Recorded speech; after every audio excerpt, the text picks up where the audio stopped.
Hello everyone, welcome back. In today's video, we've got our first post-draft lottery mock draft. So in today's video, we're going to be looking at the new draft order after draft lottery. We'll recap the draft lottery and what was a spectacular draft lottery. And I'll give you my predictions for the top 16 prospects and where they're going to go in the top 16 of the draft after the draft lottery. We'll get to all the lottery updates in my mock draft coming up right now.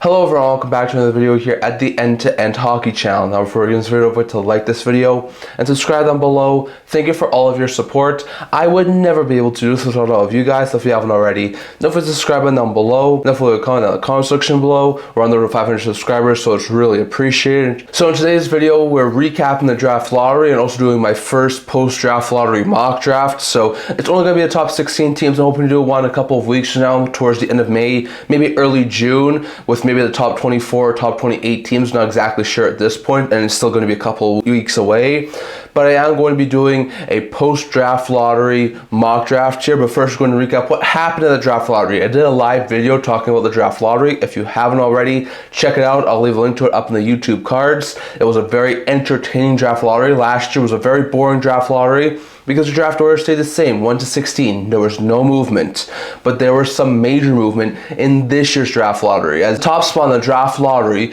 actually wound up going to the New York Islanders. The Sharks had the best odds, the Hawks had the second best odds, and the Predators had the third best odds. But the Islanders, who had, I think it was only a 3.5% chance of moving up in the draft lottery, wound up going all the way to 1. So the Islanders don't bring back Lou Lamoriello as GM, and they get some extremely incredible luck in the draft lottery. So they move up 9 spots. The maximum is 10. So that was insane in and of itself. But then we saw another major jump in the draft lottery, and that was with the now newly named Utah Mammoth, as the Mammoth had the 14th overall selection. They actually won the second draft lottery.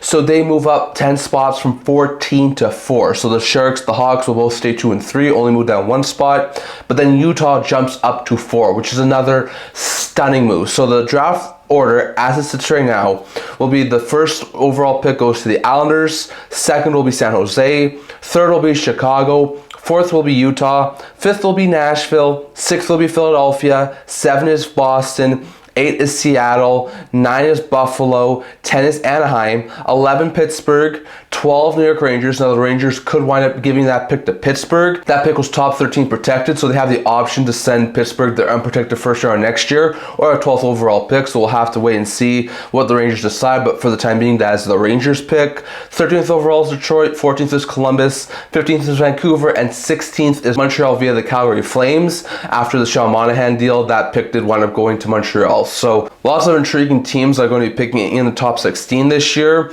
So I'll go 1 to 16 and give you my mock draft for who I have going where in the draft as it sits right now. So remember, things are going to change. Probably not going to have the same order as I will in the next couple of weeks, but just hear me out for my first mock draft post lottery. So first up, we have the New York Islanders. Like we said, extremely lucky jump going from 10th overall to 1st overall. They're going to get the 1st overall pick. Now they could go a variety of different ways. I feel like there's really 3 or 4 really good prospects at the top end of this draft with Schaefer, Misa, Mrtka, and Hagens. Sort of like 3 years ago with the Slafkovsky draft, where there was Slafkovsky, there was Wright, Nemec, and Cooley, and those were the 4 consensus top and talent in that draft. Slafkovsky wound up going 1. Now, I think the Islanders could go after a guy like Misa or Hagens to try and improve their forward prospect pool, but they already have guys like Eichmann and Ritchie, so I don't think they need as drastic of a forward prospect as they do a defensive prospect. So I'm going to say that they wind up taking Matthew Schaefer 1st overall. Schaefer has had a very fantastic season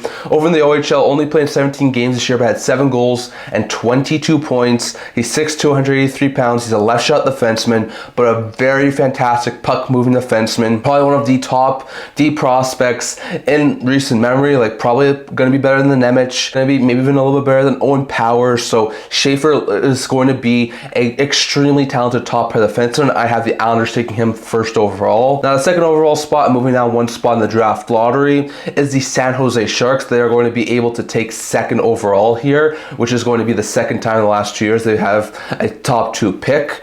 So here they could go after a variety of different players. You could go after Hagens, but with them already having Smith and Celebrini, I don't think they want to go after another center. They could go after Martone as well, but I think they'll take the dynamic center / winger Michael Misa second overall. Misa also played over in the OHL this year, putting up 62 goals and 134 points in 65 games. He's 6'1", 185 pounds, and an extremely dynamic top 6 forward. A couple of years ago, a lot of people thought Misa would be the consensus number 1 overall pick. Since then, a couple of other guys have sort of done well around him, but I do think Misa's still going to be a top level talent. And I think if you add Michael Misa on a Celebrini or Will Smith line, that would be a dynamic duel you would have. So I say the San Jose Sharks take Misa second overall.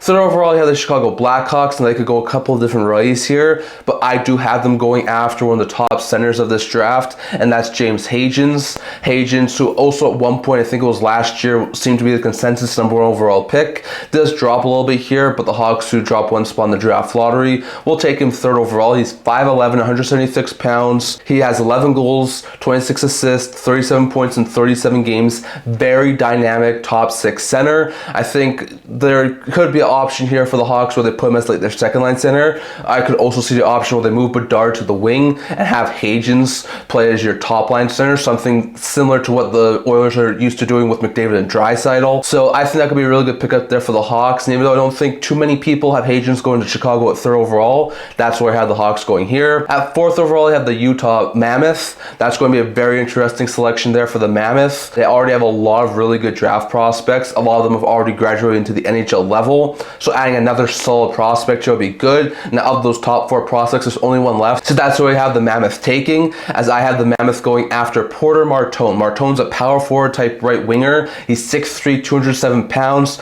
put up 37 goals and 98 points in 57 OHL games. Remember, Hagens was playing in the juniors, so it's a little bit harder to score there, but Martone is a really solid top 6 power forward type winger. If you put Martone long term with guys like Cooley, Gunther, and Keller in the top 6 of the Mammoth organization, that's going to be a lethal forward group. So fourth overall, lucky to move up 10 spots in the draft. I have the Utah Mammoth going after Martone at fourth overall. And next you have the fifth overall team. Now, I know he's gotten some injury problems this year, and that could lower his draft value, but I think he will still be taken in the top 10 of this draft, and have the Predators taking a little bit of a chance on him, as after they're dropping 2 spots in the lottery, I have the Nashville Predators selecting forward Roger McQueen. McQueen's very versatile, can play center, can play wing, very versatile that way. Had 10 goals and 20 points in 17 WHL games this year. He's 6'5", 192 pounds, can play center, could also play wing. Like I said, very versatile guy, will probably be a top 6 center at the NHL level. So interesting note there, but I think the Predators will take one of the best players available in McQueen. At 6 overall, you have the Philadelphia Flyers, that they also dropped 2 spots in the draft lottery, which isn't overly good. So I have them going after a player who I think could really fill a need for them in the center group, and that is Caleb Desnoyers. Desnoyers is 6'2", 272 pounds, playing 56 QMJHL games this past year, 35 goals, 84 points. A really big center prospect who I think could really help long-term as like a second or even a top-line center in that Philadelphia Flyers organization. I know that the center group is not overly fantastic in Philadelphia, so I think they could take a guy like a Caleb Desnoyers. At 7th overall, you have the Boston Bruins. They also dropped 2 spots in the draft lottery. They could go after a couple of different guys here. At this point, it sort of starts to thin out in the draft, but I have them taking best player available, and that is center prospect Anton Frondell. Frondell has definitely gone up a lot of teams' mock drafts this year. He's 6 foot, 196 pounds, put up 11 goals and 25 points in 29 Hockeyallsvenskan games. So he looked really good over in Sweden. I think Frondell eventually will be a lethal second or first line center for a lot of teams, and with the Boston Bruins potentially going through sort of a retool or rebuild, I think adding a prospect like Frondell to that top 6 for the future would be lethal. So I have Boston going after Frondell. The 8th overall pick, and also moving 2 spots down the draft lottery, is the Seattle Kraken. They could go after a couple of different pieces here, but with them not having too many elite level D prospects in their system, I have them going after one of the top D prospects in this year's draft class, and that is Jackson Smith. Smith has been playing over in the WHL this year, had 11 goals and 54 points in 68 games as a defenseman, which is very fantastic. He's 6'3", 198 pounds. I think eventually in a couple of years' time, after he's he's developed, he could be a very fantastic top 4 defenseman with guys like Riker Evans, Adam Larson, and Vincent in that top 4. So interesting note there, but I have the Kraken going defenseman and taking Jackson Smith. At the 9th overall spot, also dropping down 2 draft lottery spots, is the Buffalo Sabres. Now, they could go after a couple different pieces here, but after going forward prospect after forward prospect in the first round over the past couple of years, I have them going after the top right shot defensive prospect, and that is Mrtka. Mrtka is 6'6", 198 pounds, put up 3 goals and 35 points in 43 WHL games this past year. Mrtka looks like a beast on the blue line. I think eventually he will be able to be a solid top 4 defenseman, work really well with guys like Dahlin, Byram, and Power in that top 4 long term, and he's something that the Buffalo Sabres do not have a lot of, and that is right-handed defenseman, which is something that team desperately needs. So I do think the Buffalo Sabres could move this pick eventually. We could see that in my next mock draft, but I do think that the Buffalo Sabres will wind up taking Mrtka with the 9th overall pick. The 10th overall pick belongs to the Anaheim Ducks, another team who drops 2 draft lottery spots, and with where they are in the standings, I had them taking Victor Eklund, 10th overall. He's 5'11", 161 pounds. He's a left winger, so something that the Ducks don't have an overabundance of, which is top end winger prospects. He had 19 goals and 31 points in 42 Hockey Allsvenskan games, so another really lethal player there who's been playing over in Hockey Allsvenskan. I think eventually will definitely be a very fantastic top 6 winger. Put him with guys like McTavish or Carlson, and he is going to thrive in the Ducks top 6. So I have the Ducks taking Victor Eklund, 10th overall. At 11th overall, I have the Pittsburgh Penguins. I have them going best player available, and in my opinion, the best player available here is center prospect Jake O'Brien at 11th overall. So the Penguins, who do drop 2 draft lottery spots, wind up taking one of the top end centers of this draft. O'Brien, 6'2", 170 pounds, had 32 goals and 98 points in 66 OHL games this past year. Looks like eventually he's going to be a very solid second line center. And with Malkin probably in the final year or 2 of his NHL tenure, I think there's a very good chance going after a guy like Jake O'Brien could be a very smart move there for the Penguins at the 11th overall draft selection. At 12th overall, we have the New York Rangers, and I have them going after one of the top 4 prospects left, and that is Lyndon Lakovic. Lakovic, 6'4", 190 pounds, looks more like a power forward type of guy, has 27 goals and 58 points in 47 WHL games. I think Lakovic eventually will be a very fantastic top 6 winger, and you put him on the New York Rangers team that doesn't have a whole bunch of youth at this point anymore, and I think he could thrive. So we have Lakovic going 12th overall to the Rangers. 13th overall, we have the Detroit Red Wings, and they go a little bit off the board here, but go via position, which is something I think they absolutely need at this point. And I had them going after right shot defenseman Logan Hensler. Hensler, 6'2", 296 pounds, has scored 2 goals and 12 points in 32 games in the NCAA this year over in college. So Hensler looks like a really solid right shot defensive prospect, probably one of the top end right shot defensive prospects.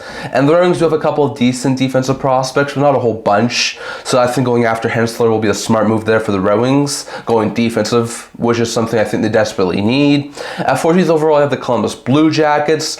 I have them going after center left wing prospect Carter Bear. Bear, 6 foot, 176 pounds, been playing pretty well over in the WHL, putting up 40 goals and 82 points in 56 games. I think eventually Bear will be a very solid second, maybe top line player at the NHL level after a couple of years of development. I think the Jackets could definitely use another forward prospect. So interesting note there, but the Jackets will also move 1 draft lottery spot down. We'll take Bear at 14th overall. At 15th overall, you have the Vancouver Canucks, and I have them going after right wing prospect Justin Carbonneau. With them losing Brock Besser, they could definitely use another solid wing prospect, and that is what I think Carbonneau can be. He's 6'1", 192 pounds, has 46 goals and 89 points in 62 games over in the QMJHL. Carbonneau, I think, eventually will be a very fantastic top 6 winger in whichever organization he gets drafted to, and in this mock draft, I have him going to Vancouver, who I think could definitely use a winger prospect after losing Brock Besser. So interesting note there. And with the Montreal Canadiens having the Calgary Flames 16th overall pick, there's a variety of ways this team could wind up going, but I have them going after left wing prospect Malcolm Spence. Spence seems to be a guy who should probably go in the middle round of the draft, which is where I have him going. Maybe a little bit of a reach here for the Canadiens, but I think they could definitely use bigger body winger to fit in on that top 6 long term. I think Malcolm Malcolm Spence could be a really good fit there. Had 32 goals and 73 points in 65 OHL games. So I think Malcolm Spence could be a really solid fit, maybe on like the second line for the Canadiens with guys like Caulfield or Slavkovsky if they really wanted to shift up some things. So interesting note there, but that's who I have going to Montreal at 16th overall in this mock draft. So definitely, that's my mock draft as of right now. Just to recap, at 16th overall, Montreal takes Malcolm Spence. 15th overall, Carbonneau goes to Vancouver. 14th overall, Bear to Columbus. 13th overall, Hensler to Detroit. 12th overall, the Rangers get Lakovic. 11th overall, Pittsburgh gets Jake O'Brien. 10th overall, Anaheim gets Eklund. 9th overall, Buffalo gets Mrtka. 8th overall, Seattle gets Smith.